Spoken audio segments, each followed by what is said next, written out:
Hello and welcome to the table. I'm Mark Windle. I'm Steve Rain. And I'm Jonathan Hicks. And these are top 5 mechanics we need more. Yeah. More. We don't see them enough. I think the name's fairly self-explanatory, but any more you want to go into that? I tried to think of games I really liked, and games I really liked with unique mechanics. And I tried to think of other games with those mechanics, and I couldn't, and they went on my list. I looked on Board Game Geek because they will list mechanics. You can do like an advanced search and see possible mechanics.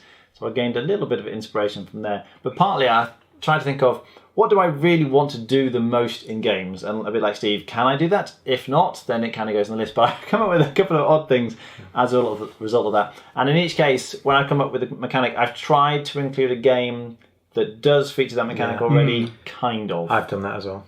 All right. Yeah, I actually really enjoyed writing this list. It was quite a long one that had to get down. This fun list we get that it's like I'm just about getting to 5 or 6 or 7. Okay. This one, there's quite a few, but I've gone down your kind of guys where I think of, this game, I'd like to see that done somewhere else or done in a different sort of way or in a different style of game. But yeah, just more of it, please. Marvellous. It's number 5. So my number 5 is a mechanism I've not seen since Elysium, though I think I've seen it in other games. It's I've got a card that's really good and I want to keep hitting that action, but at some point I need to score it and I lose that ability.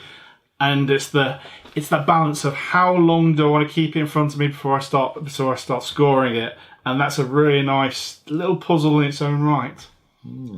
Yeah, that's nice. I actually had Elysium on the list for a different reason. To acquire the card. No, it's not on my list. It was an almost. To acquire the card, you have your 4 pillars. And I take a card, but then I have to lose a pillar, and it restricts what I can get later in the round. Yeah. But that is nice. It's like this card is a resource for you, but it's actually not actually helping you win the game until you promote it. But once you've promoted it, you lose the ability to do it. And there's a limited number of promotions you get per round. So when you do that, it is a nice decision in the game. I think a lot of those mechanisms make games good because they're giving you difficult choices. But I hate difficult choices. Every time, you're right, I know exactly what you mean in Elysium. When you've got to score the card, it's like, it's such a great card. I want to keep using it, and you just can't if you're going to score it, and you need to score it. So yeah, I see what you mean. So my number 5 is a mechanic that I first and only seen in Raiders of the North Sea. And it is a worker placement mechanic where you have to put a worker down and take a worker off, and you get both actions. Yes. You can't take the same person off, which means it's really nice because you can always do one thing you definitely need to do. Yep. You can't always do both things. If there's 2 things you want to do and there's no workers on either of them, you can only do one of them. Yeah. And you've got to set it up. And also, because you have to put the worker down before you pick the worker up, you might get the 2 actions you really want to do, but the wrong way round. And so you're not being blocked out of anything apart from by yourself. You're blocking yourself because in the previous turn you've left yourself in a position where you can't do what you want to do. And it's just that little action in the village, and I don't know of any other game that has that specific mechanic. I've never seen it. Of putting down and picking up on the same turn, and you have to do it, the putting down before you pick up, and you get both actions. It works really well. As you say, I really like it as a mechanism. It gives you some really interesting decisions and not anything you've seen before anywhere else. It's great. Yeah, it's definitely, I like the mechanism. It's going to just add to the list of mechanisms I didn't think of before people talked about them. Yeah, it's really cool. And it's because it works so lovely on the worker placement. You feel it's the choice of 2 workers is just so much more than one. You also choices what colour worker you pick up as well. Because that affects what you can do with it. And moving up the board as well and how that evolves. And it's a very good game if you've not played it. Right, my list is probably going to be a little bit different from this guy's. So I looked on the Board Game Geek list of possible mechanics, and one of them was singing. And I was like, how could that work? And I tried to think of a game that includes singing already. And I have to admit I struggled. But you can click on it and then see a list of games that have Cranium? Yes, that's the only one that I've played that actually includes it, but it's humming. There's like Cranium's like a quiz question it's game. like charades, but one of the ones instead of That's acting right. it's humming. You have to hum a tune and you have to guess what the tune is. I suspect some of the word games, I'm trying to think of them, some of them allow you actually to to sing or the crypto, I think, allows you to. You can give a clue. You can we generally don't. Yes. You can hum and you can that's right, mime as well, I think, yeah. Now, obviously there's an issue because some people are better at singing than others. I'm not a great singer myself, But so if you came up with a game that involved singing, which I'd really like to see, somehow you'd have to include a bit like with Telestrations, where it's a game about drawing, but actually you don't need to be great at drawing. If you're bad at drawing, it's still a lot of fun. Yeah. Somehow you need to include, even if you're bad at singing, it should still be a fun game to play. If you could do it a bit like Ugtect and you communicate through song rather than random caveman words. Yeah. Mechanics, and you have to go, oh, and that means something. And But I love music generally. Yeah. If you had certain songs that are kind of famous enough that most people know them, and somehow you have to sing them, I think it would be a lot of fun. Like the round in Nevermind the Buzzcocks. Have you seen that? I've seen it with years a long time on. ago. Yeah, where there's 3 people on a team, and us 2 would hum or beatbox or something, a song, and the third person has to guess it. But we'd have to harmonise without cooperating and stuff like that. I'm going to do Vic Reese's style of club singer. Yeah. Oh, that's your list is going to be way different. Somewhere. Well, I never. It's number 4. So my number 4, I thought it wasn't on my list, but it is, and it's actually the pillar restriction mechanism from Elysium. I've spoiled myself. I actually thought, no, I didn't make my list, but it actually is number 4. And that's at the start of the round. You've got 4 pillars, 4 coloured pillars, and when you've got all your pillars, you can do whatever you want. You can pick whatever card you want. You can take whatever turn order you want. But when you take a card, you then have to sacrifice a pillar effectively, and then it restricts what you can do later in the round. And part of the skill in the game is not only just picking, leaving yourself with the most options. It's looking what other people have sacrificed. Because once you know that no one else has got a red pillar but you, brilliant. All the red cards are mine. I can now sacrifice something else and focus on that. And just those decisions, Elysium itself might be slightly flawed because there's a lot of text and a lot of cards. Unless you've played it a lot, it is a bit slow. Yeah. But that mechanism within Elysium, I think, is great. It's one of those games where if you did play it a lot, you could really take account of, as you say, other pillars that people have used, and also thinking, if I use this pillar first, then I'd still have this one for that card and this one for that card. But when I play it, I am nowhere near that game. I was like, oh yeah, I want that card, I'll take that one. And it gets to the end, it's like, oh no, I got the wrong pillars. Again. So, never goes well for me. Yeah, yes, good. I didn't think of that as part of the game when I. We just thought of a different aspect. Yeah, Elysium is a game with some really good ideas, but I think as suitable as this list, it could do with a new edition or something just to reintegrate. Maybe, or just the same mechanics in a different game. Yeah, a bit of streamlining. Right, my number 4, I've just called whole body positioning. And this, I was reminded because we played one of an escape the room game. I'm not going to give away spoilers, but the game involved positioning your body in a certain way. So maybe you had to lift an arm out, or stick a leg out, or tilt your head on the side, or whatever it was. But you had to do something, and in this, because it's one of these sort of puzzle escape the room games, it was conveying some kind of answer to a puzzle to people. But the idea that, during the game, because we did it just recently, didn't we? One of you has to physically stand up, move away from the table, and arrange your body in this position in order to complete the task.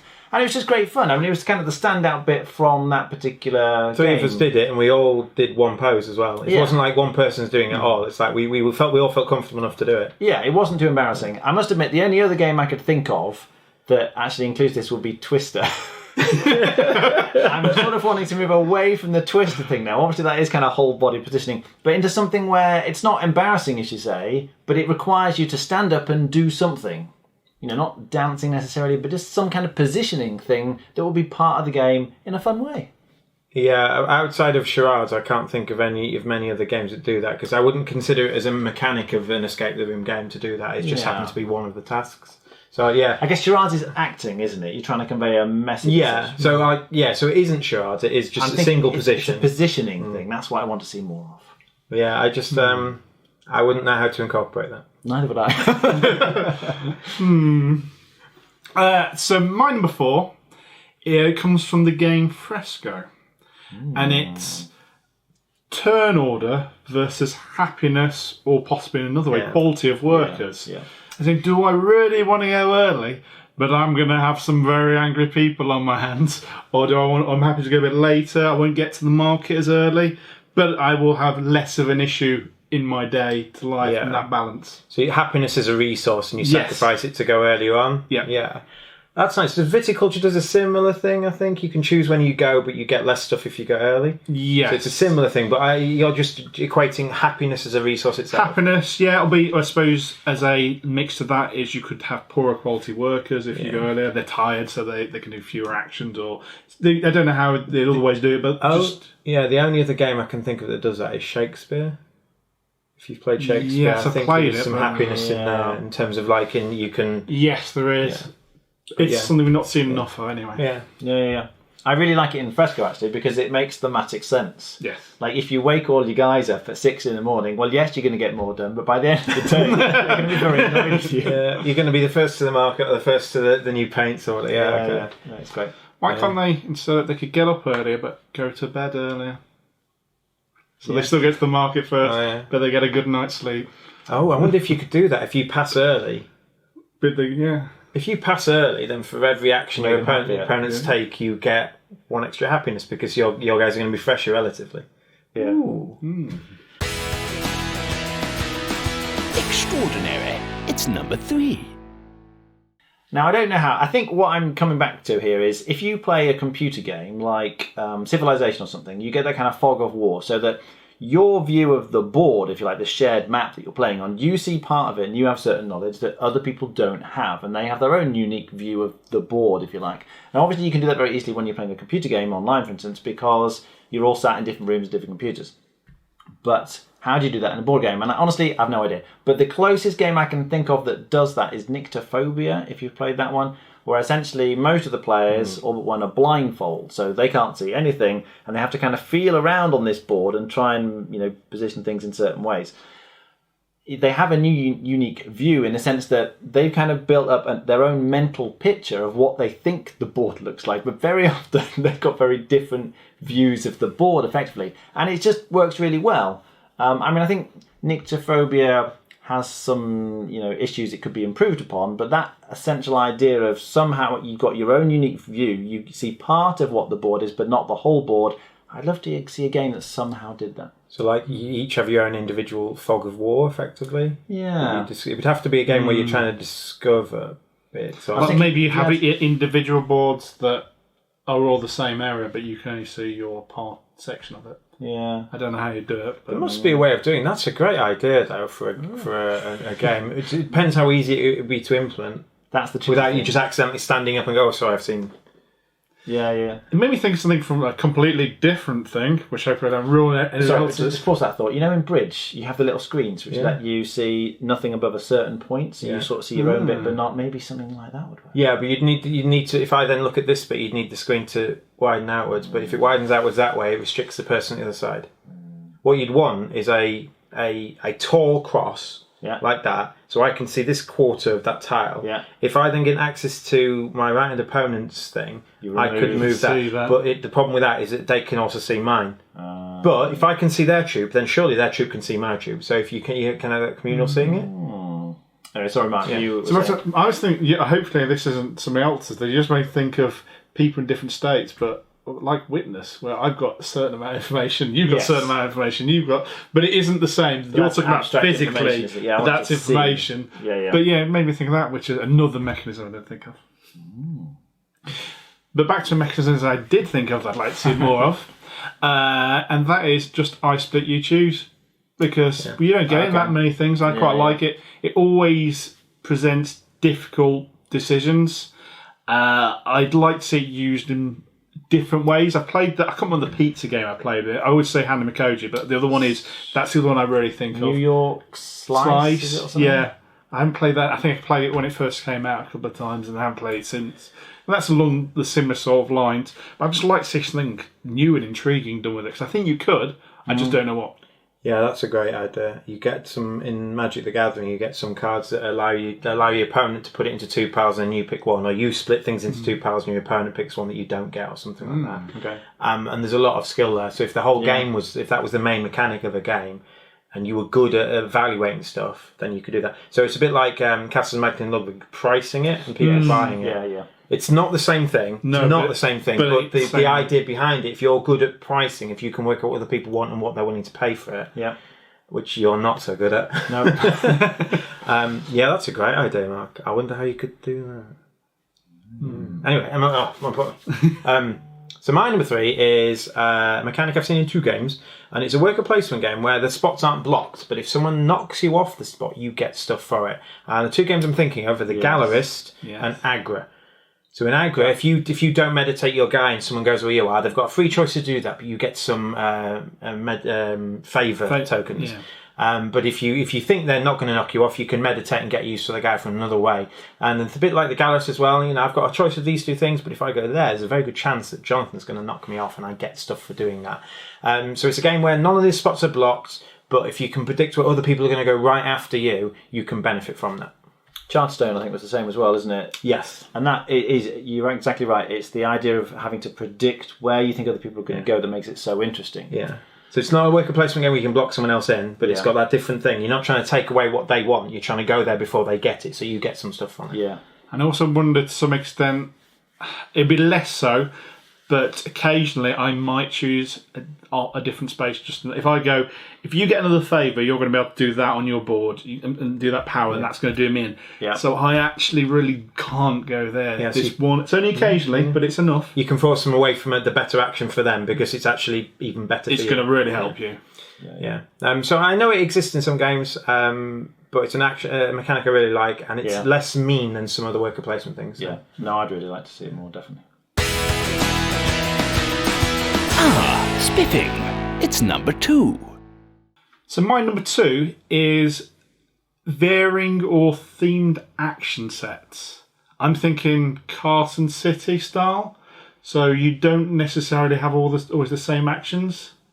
They vary. I'm talking about it right, actually. Start from the start. Am I wrong with that one? No, that's fine. So you put your workers down. Yeah, but the actions. But the action spaces aren't the same. As in, they don't. Between game, I might have a total of. There'll be the standard actions you always get, but then you might have 16 actions in total, but I only have 7 in this game, and they vary depending from game to game. Whether you theme them around something that work, so they all work as a set, or whether it's completely random. So a bit like picking a set of cards for Dominion. Yes. Except this is a set of action spaces that it's slightly different. So just vary every game. Yeah. I like that. And they're linked, so it's not just random, it's that they link together. You can play random, but you can also play a set, so this set is particularly good at doing this sort of action. It's the sort of thing expansions add after the base games come out. So like, was it Kingsburg, where you get different rows for your... Yes, you could replace them on your board. So you've got a new thing you put over. What's the... I can never remember the name. The Mage worker placement super heavy... Mage Wars? No. Arcade... Argent the Consortium. Yeah, that's the one, yeah. Because you do have different sides for the worker placement spots, don't you? Yeah. But you could make that a lot more, couldn't you, as you say, by having sets. Like in Dominion, because there's so many cards, and you can bring out new sets of action spaces that add interesting mechanics. From a game design point of view, it must be hard to actually come up with balanced ones without... Because you've got the base game, you might need to play hundreds of times, and then the different combinations of sets you need to do, you might also then need to play hundreds of times. So I guess that's why you get them in expansions instead. I guess, like, again, in Dominion... You assign a cost to a card if it's more powerful, don't you? So you placed it, tested it a bit. So this seems like a pretty powerful one. We'll make it cost 5 or something. Somehow you'd have to assign a cost, I think, to the action spaces. But the reason you'd need sets is that you might, in any game, you might always need to be able to collect wood, or you might always need to be able to sell things and stuff. And so if you randomly pick them, you might not get the actions that you need. I think you need for the a game core to work. set that will always probably always. Whereas Dominion seems to, like, every combination cards will work, and it will give you different things. That's why it's such a well-designed game. Yeah. But I see what Mark is saying. Some of the games that not be the case, so you need to have like pre-described sets of things. Interesting. Yeah. So my number 2 is, I'm going to say the game, and then I'm going to tell you which part of it I think needs to be. And that's Tzolk'in the Mayan Calendar, and it's not the gears, it's not the player powers or anything like that. It's the aging of the workers. So when you put a worker down, the longer that worker stays in a spot, the better action you get. And the gears kind of not thematically, the gears make it mechanically very easy to do on the board. They facilitate it, don't they? Yeah, to facilitate it. But I wonder if there's a way that you can put workers out somewhere and you're not going to get him back for exactly 3 turns, but when he comes back, comes back with all this stuff. So a bit like the conveyor on Gold West. Yeah, that's exactly what I was going to say. Something like that. Which some combination of those two, but like... if you're going this worker, you can't use them for 3 turns or 4 turns if you want that action that you want to get him to. And in Sulking, you can pull them off early and get a worse action. But I wonder if you could do it in such a way where you're saying, right, I'm going to forgo this guy for 4 turns. But when I do get him back in 4 turns' time, I'm going to have all this stuff. This was one of the ones that didn't quite make my list. I just think it's a perfect representation of time in a way that you don't get normally in a game. You go, okay, this happens a certain amount of time. But the fact you can see the longer they span on it, the better they're getting because they are doing that action for longer. Yeah. And that how you just can represent that in time is really unique and works really well.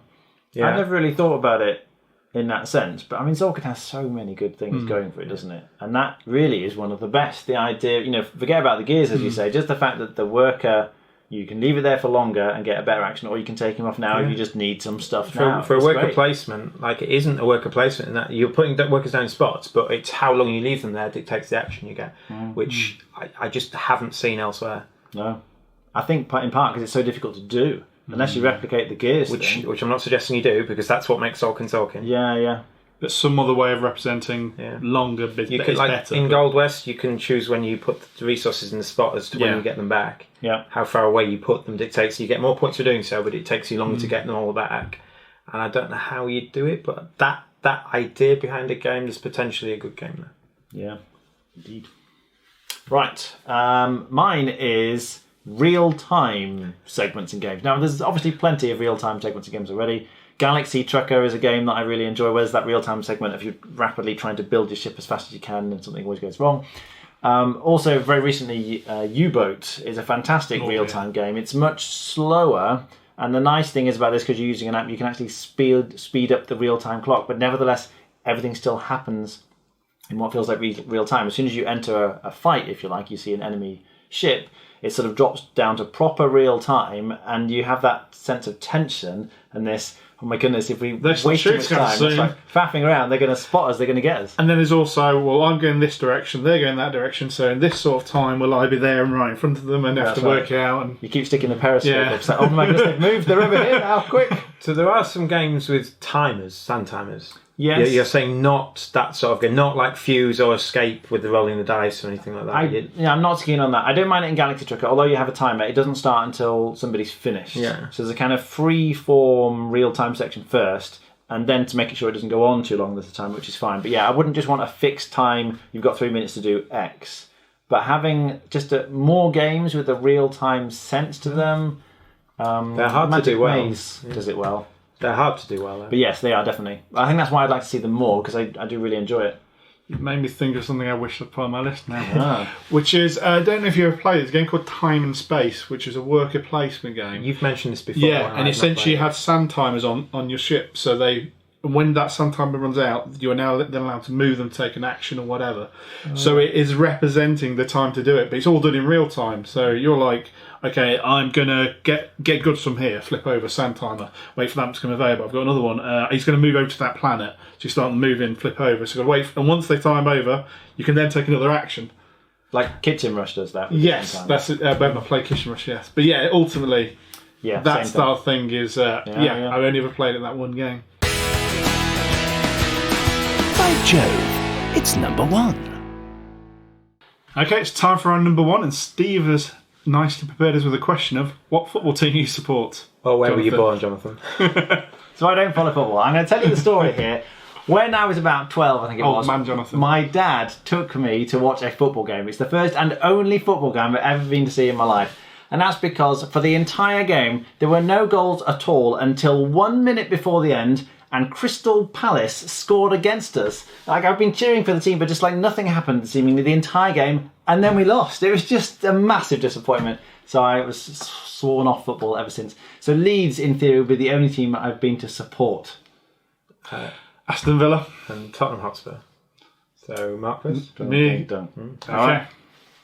Okay, so my number 1 is in other games, but you have done some expansiveness I'm talking about. And I'm talking about varying winning conditions. And I'm not talking about little ones like you do a bit of this, or even I'm talking about the proper ones like the Lord of Hellas, completely different things, or your tracks on Seven Wonders Duel where I can win by military or I can win by the Nord points. I'd like to see it somehow done better in Euro games. I think I'd like most points wins, but is there a way I can balance that out with?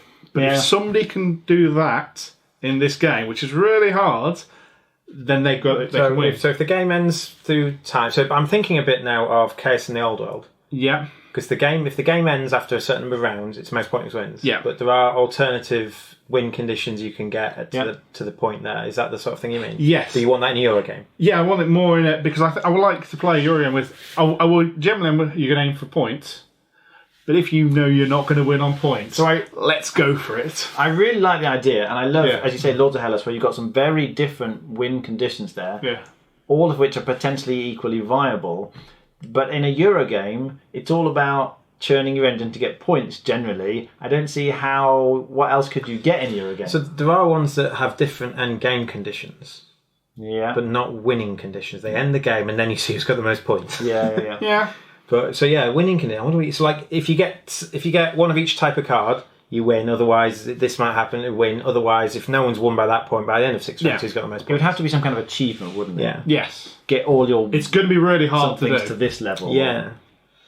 But I mean, I guess Side kind of heads towards it in some ways because you can optimise towards it. That ends the game rather than it feels like every game that has different winning conditions has always got like a conflict part to it. So even Civilization, where you can win for cultural, military, scientific, or whatever. Yeah, that's right. You're fighting as one. But that's not timed. That's one of those 4 things will happen. That's it. Yeah. So there isn't like there isn't like when the game ends, most points wins. It's one of those 4 things will happen. But like Kemet as well. I think your stores end up going just first to 10. Inish. I think has slightly different ones. That's a good. But it's still got conflict. It does. Yeah. So I'm trying to think one without conflict in that. There might not exist one. I can't. I mean, it might not be possible to do. I'm just. It's a pipe dream. If you're a designer. That's a good choice, Mike. I love that one. That's very good. Right. My number 1 is one of the things I love best in games when they occur, and that's tech trees. So you mentioned Civilization. Civilization has a great tech tree, and I always love the tech tree aspect of those games. You know, you spend a bit of science points, whatever it is, and I've unlocked horse riding, and now I've got masonry, and it improves what you're doing, and you're getting better.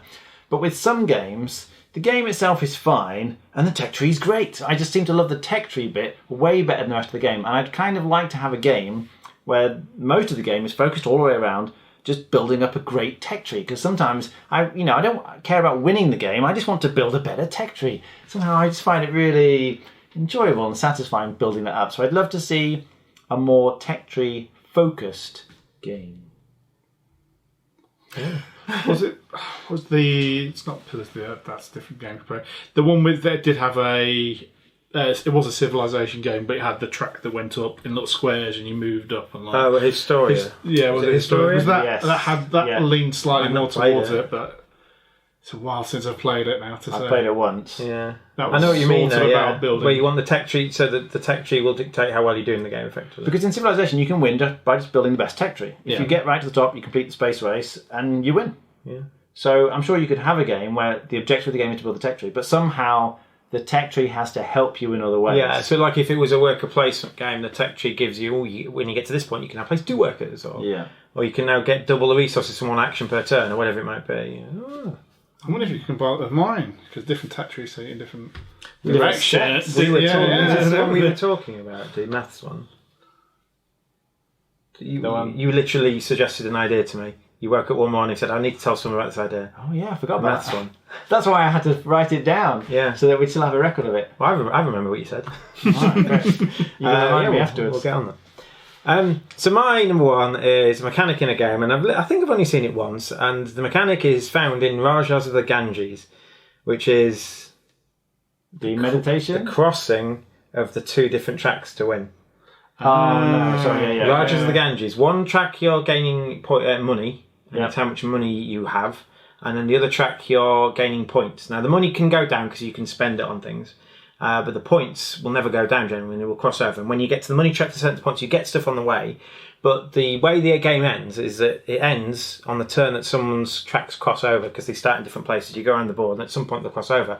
Now, if someone gets loads of money throughout the game and not many points, they'll cross over at a different place as someone who's got lots of points and not much money, and they'll cross over at a different place as someone who's got an equal amount of both. And that crossing over of the track, I'm not the massive fan of Raja of the Ganges. It's fine, I'd play it, but I would like to see that done more. Some sort of, you know, maybe it's not the end game condition, but some point where when these tracks cross, you get stuff, or when these tracks cross, you do that. Because cross multiple times. Well, it allows you to focus on one track and not the other. Yeah. You don't have to balance. You don't have to have a balanced strategy, so you can dictate. So I think the money strategy is slightly more important than the victory point strategy. But anyway, that crossing mechanic, I've not seen it before, and I think that could be done better.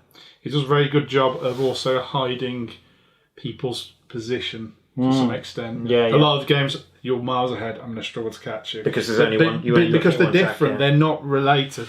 And also, just what you're saying about crossing. What if it's a circle so you can cross multiple times? You just keep going round and round. Every time you mark every time you cross, well, I was thinking, what happens if you had more than just 2 resources? If there were 4 resources or something, and every cross, and however they move around, and then my head explodes. A figure of 8 or something, and that's right. When they're crossing, the possibilities are endless. I love Riders of the Ganges, actually. I like it much more than Steve does. But you're right, that mechanism is the standout mechanism in the game. It's a really interesting distinguishes idea. that game. Once you say, like, at the very start, this is how you win, you go, oh, wow, that's new, that's interesting. And then after that, it's a worker placement game. Yeah. Yeah. So, any honourable mentions? Yeah, I had a couple. I'll just get my list out. I've got one that I can think of off the bat. And that's the exponential scoring, like in Russian Railroads. It's because you don't get a lot of games. Okay. I'm at this stage. I've hit this guy. Now I'm going to do this stage and this stage and this stage. The only other game I know it's in is in First Class. Yes, which is incredibly, but yeah. Whatever you scored in the previous round, you're guaranteed to score that again, plus whatever you've done better in this round. Yeah, okay. So I actually had the conveyor mechanism in Gold West. I just wanted to name one game, like the aging and talking, but like the same sort of thing. And I also had the amount of decisions we had in Gugong, like in terms of like it's cards and they need to be higher here, but they do abilities when you put them down, all that thing. I imagine that's the whole game, and to have that in another game might just be a copy of it, which is why I didn't put it on the list. Yeah. But the card play decisions where you can only put them in certain spots based on what's already there, and you pick up what you cover effectively, that was nice. I must admit, looking through the rest of the mechanics list on Board Game Geek, nothing else jumped out at me. What's part of singing and not jumping there. All the others I just made it myself, really. But no other honourable mentions for me. Okay, cool. So those have been our top 5 mechanisms. We need more. Yeah. Please like, subscribe, leave comments in the chat. Tell us your ideas. Tell us all the games that we go, oh yeah, this is in this game and this game, this game. And we go, oh, we forgot about that game. Or, oh, we've never heard that game, which is really good. And I'm sure you'll have loads. Yeah, which mechanic would you like to see most in a game out of the 15 we've mentioned? Obviously, singing is probably high up in your list. You talked about horses. I thought I was going to say a question in the game. But yeah, like, subscribe, share, please. It helps us out a lot and it's free. Okay.